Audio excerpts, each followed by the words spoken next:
All right, guys, welcome back. I'm Bob Clark, and if you don't know this amazing lady on the left of me on my screen, anyway, this is Angela Brooks, and Angela is one of my all-time favorite people. Angela, we met at Ray Higdon's Top Earner Club, I believe, is where we met. In fact, I was just noticing as I was setting up the screens that you're right back here. Oh, how cool is that? Yeah, as we got to share the stage at Top Earner Club at one of Ray's events, and Yeah. that was fun. So. Look, Um, I'm gonna take a picture. Take a picture. It's awesome. So while she's taking that picture, Angela has a very cool story of how she went from her profession and transitioned into network marketing and internet marketing. And she gives a perspective that maybe I can't give right now because I'm still working and I'm getting ready to retire. So I don't have that perspective. And I thought Angela's perspective would be awesome, just an awesome addition to this. So Angela, welcome. Thank you so Thank much for you. joining us. And I didn't know I was going to be in your background and on your bulletin board. That's super Oh, I cool. didn't really know it either until I saw it. I'm like, wait a minute, she's back there.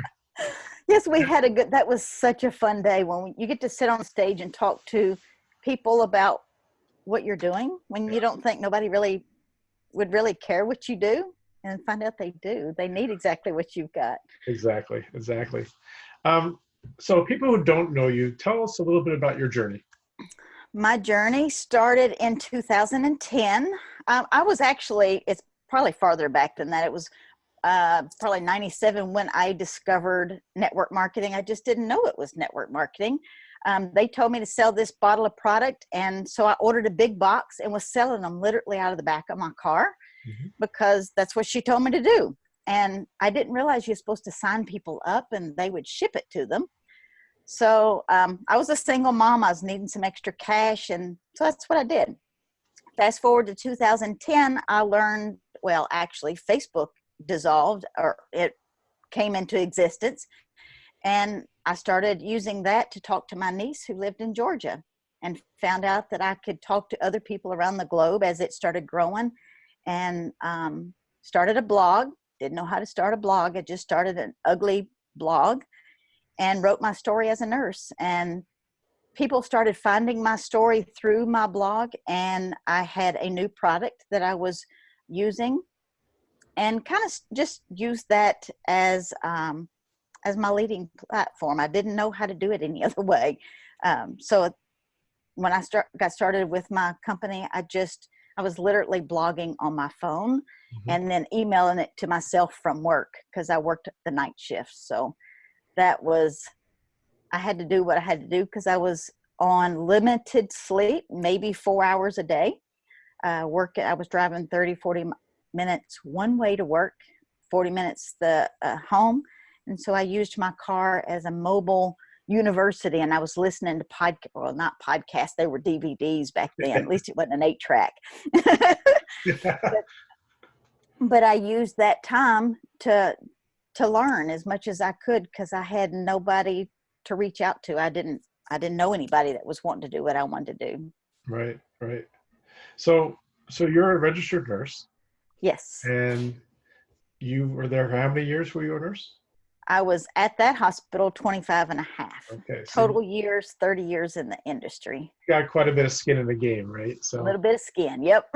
yeah, I know that feeling. So let's think a little bit deeper about like, okay, when did you make that decision, or how did that decision look that you wanted to leave your nursing profession and go full time in your business? When I hit my, it was like 18th, 19th year at the hospital, and I was trying to get off the units. I wanted, when you work in a psychiatric hospital and you're on the units for 21 years, you get tired of being cussed and fighting and all of the drama that happens in psych, which is never boring. But I was ready to do something else, and there was nothing to upgrade to. Because once people would get into this particular hospital, they stayed in jobs until they died or retired. And so there wasn't a lot of openings. They finally had an opening come in the nursing education. I moved over to that, and I didn't get a raise. And I was like, okay, so I'm running an entire department, developing, like they literally handed me a blank hallway and said, this is yours. And I was like, where's the furniture? And there was no furniture on my hallway. I had to, like, everything. But I still didn't get a raise. And I thought, I'm going to come and build this whole department for this facility, but they're not going to give me a raise. And I'm going to share my knowledge. And we hadn't had a raise the last 8 years that I was employed. Literally no raise, not even a 1%er. So I was like, okay, I can't do this for another 10 or 20 years. And my little network marketing company, I thought, what can I do with it? And I just started blogging more. I started talking to more people about it. And I decided I wanted out. And the only way I could do that was to have income coming from somewhere. And that's where that started.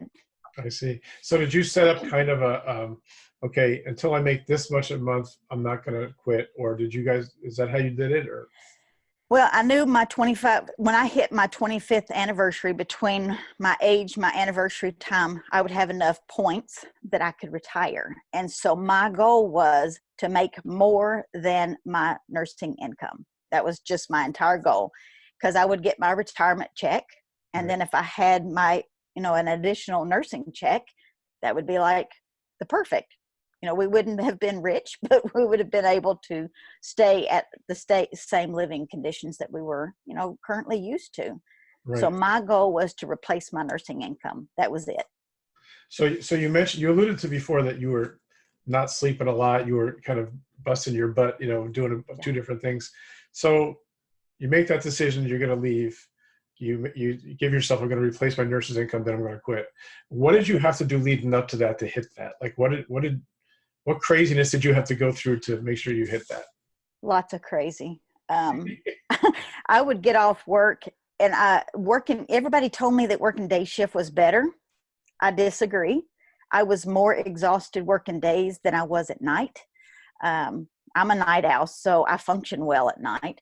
Working day shift, I had 25 people in a classroom all day long that I was teaching, or I was out on the floor making sure they was doing their job. So I would come home and I would crash on my couch between 4 and 5 o'clock. I was done. And so get up, you fix supper, you do laundry, blah, blah, blah. Then I would go to my office and I would do 20 connections a day. I would get on Facebook, Twitter. I'd write a blog post. I wasn't doing podcasts then. But I would do whatever I could do connections. I would do 20 connections a day. Mm-hmm. And so, and then I would try to, of course, get them into using my product, get them into my company, because that's where my additional money was coming from. Sure.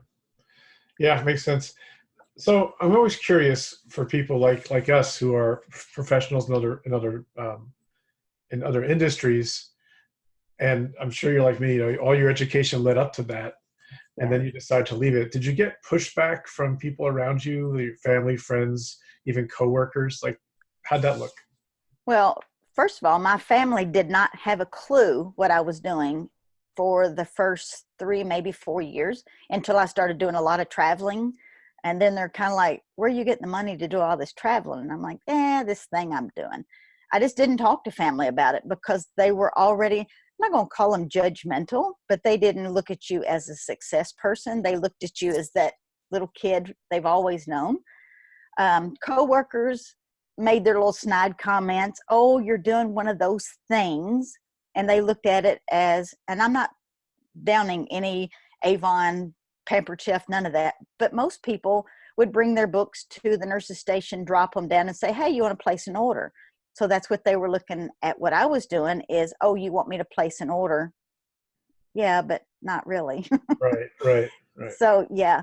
Oh, you're going to do one of those things. And actually I had just last week, a lady that I used to work with who sent me a message on Facebook and wanted to know how my little business thing was doing. And I said, not bad. Yeah, you get that. I remember very distinctly, maybe a year after I started my stuff back in 2010, my boss called me into her office and she kind of brought me over around to her desk and she says, what's this? I looked on her computer and it was my blog.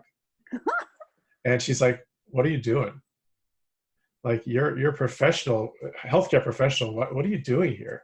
And it made me, of course, I was kind of. It embarrasses you a little bit. Embarrassed. I kind of doubted myself a little bit. Sure. And that's all the stuff that we kind of, people who are doing both a job and a business have to push through sometimes. Yep.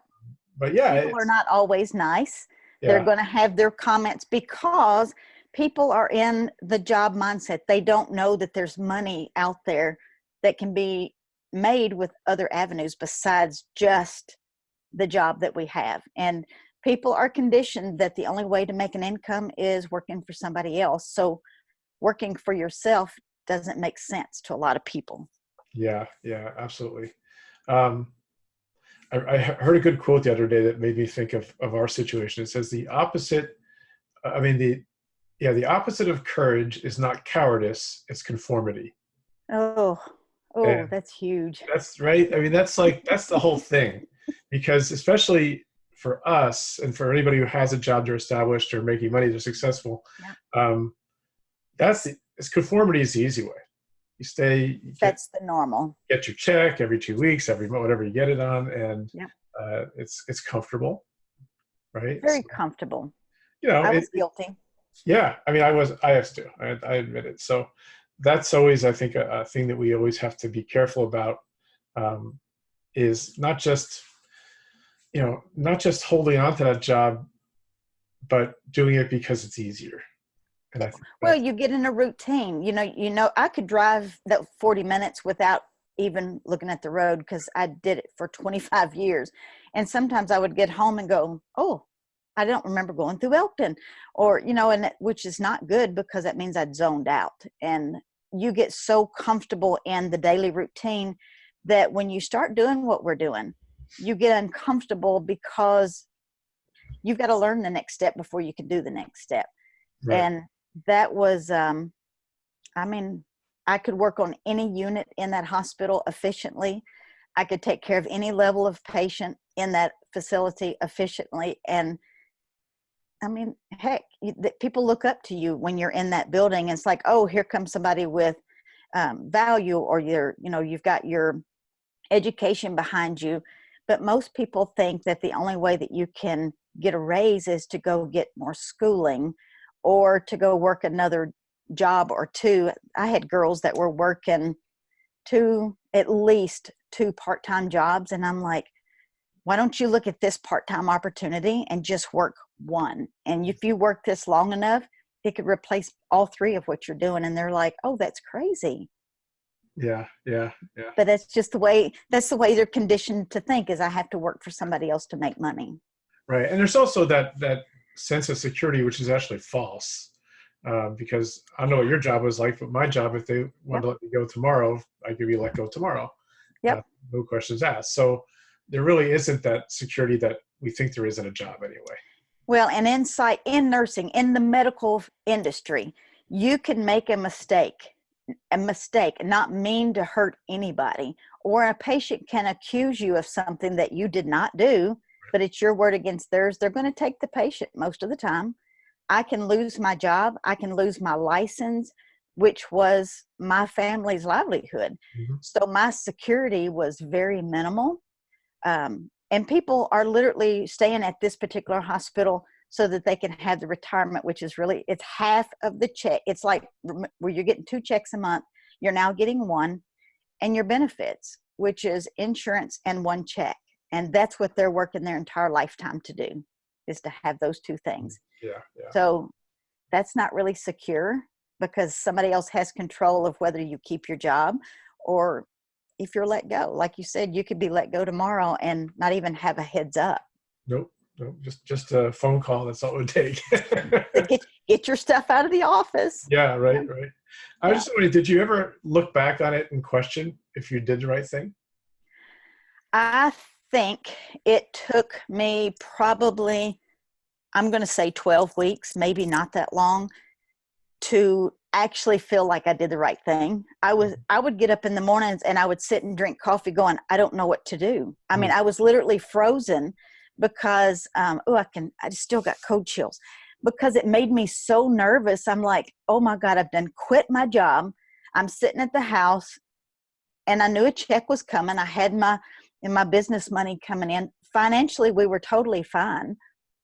But I was sitting there going, I had a cushion job that I walked away from, and I could have sat there for another 20 years if I'd have wanted to. But I felt like I needed to ask somebody permission. can I run to Bowling Green and shop today? I felt like I needed to ask permission, and it was insane. So when my son started playing ball, and he called and said, "Hey, Mom, I think I'm going to pitch tomorrow," and I'm like, "Okay." He said, "Are you coming?" And I was like, "I think. Let me look." It's like, what was I going to look at? Of course I could come, but I literally had to go and look at my calendar going, do I have permission to go? And that day when I was driving to his game, didn't ask nobody. Nobody knew where I was going. I got in my car and took off. There was a freedom about that I cannot even explain. That was just, it felt amazing. Wow. Felt amazing. But up until that day, I just felt like, oh my God, what did I just do? Because I've worked for somebody else since I was 14. Yeah. And, you retire at 48. That's a long time for somebody to tell you what to do. Yeah. And the reality is, for these kind of decisions, for anybody who's looking to leave their job and maybe go to their business full time, there rarely is the best time to do it. Oh, no. You can wait and wait and wait for the best time, and you might be waiting forever for the best. Right. So that day I had called the retirement office for the state, and I said, "Hey, look at my account to see, how much longer," because in my mind it was much longer before I could retire. So I'm on my lunch break and I'm talking to this lady, and she goes, "Oh my goodness." And I'm like, "Oh, what does that mean?" And she said, "Congratulations." What did I do?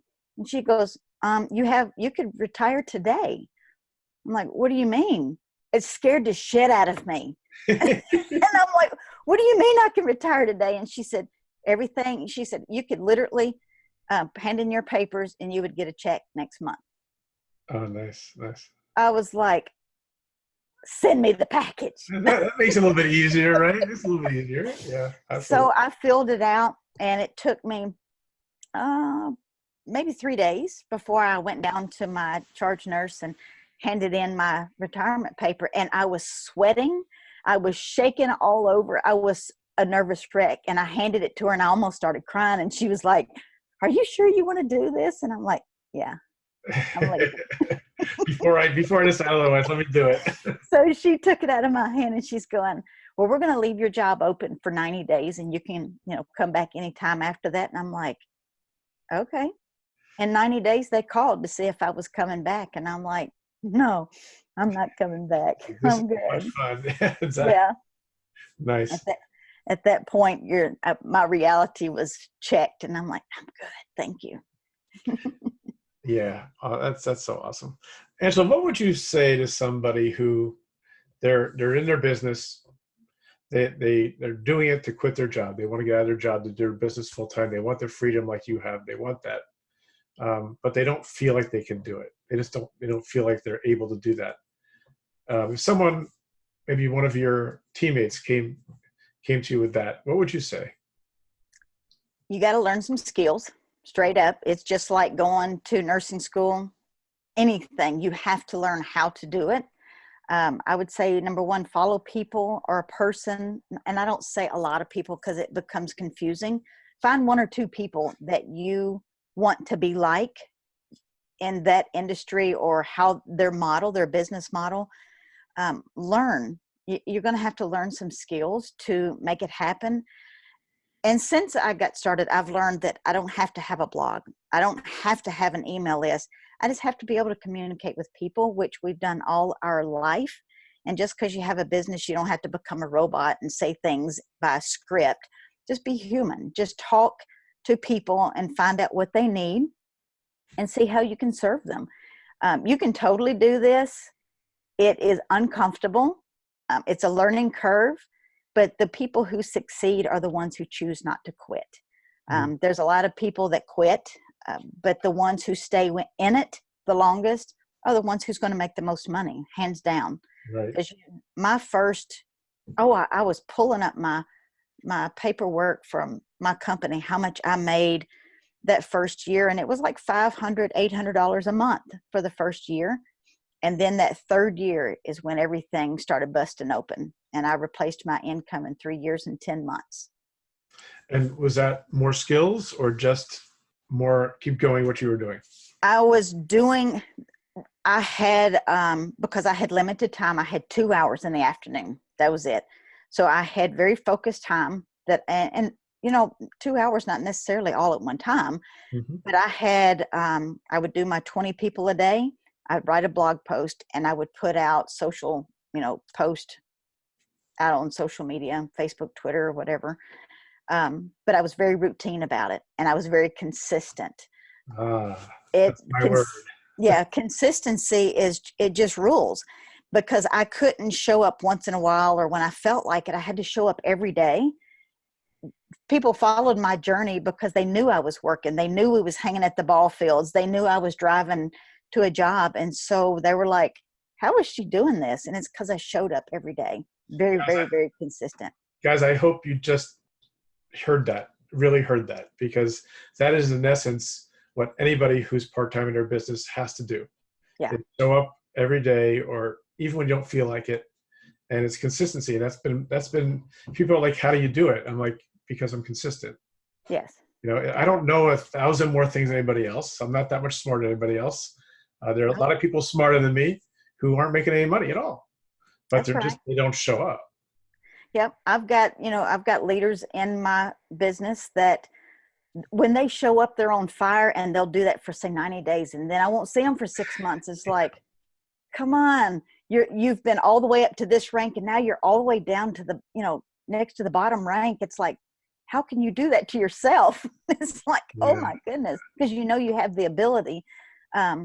And business is like this. It's never it's never a smooth ride, but consistency will rock it every single time. Yep. Yep.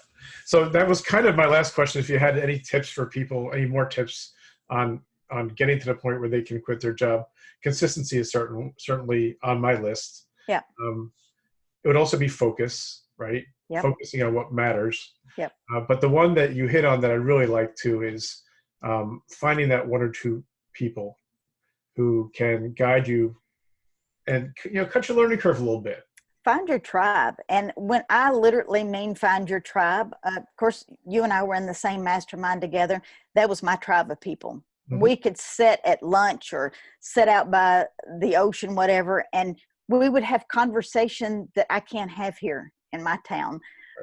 But finding your tribe of people that speaks the same language that you do, you're going to be sharing ideas and encouragement just because you found people that think like you. Your normal group of people, your friends, I'm not saying get rid of your friends, but as you grow in your business, you're going to slough off friends that you've always had because they will no longer understand your way of thinking. They're going to think you're weird. I like being weird. It's like, but it's really sad that we can't go out to eat and have a conversation because I'm no longer gossiping about the PTA mothers. I am looking at how can I optimize this? How can I build this? How can I get in front of more people? Talking to people, focus, and consistency. Yep. If you do those three things, I think there's nothing that you can't do. Yeah. Oh man, that's it. That's a nutshell right there. That's the snapshot of success, right? Yeah. Angela, thank you so much. So listen, what's the newest thing going on in your business? How can people get more of you if they want to? They can always find me over on Angela Brook. It's BROOK with no S.com. We are rebranding a whole package of digital blueprint of how I built my business and what it is that I do, what I focus on, what I do consistently. I'm sharing that inside of that digital market rebrand. So you can come over to angelabrook.com and keep your eyes open for that. Definitely.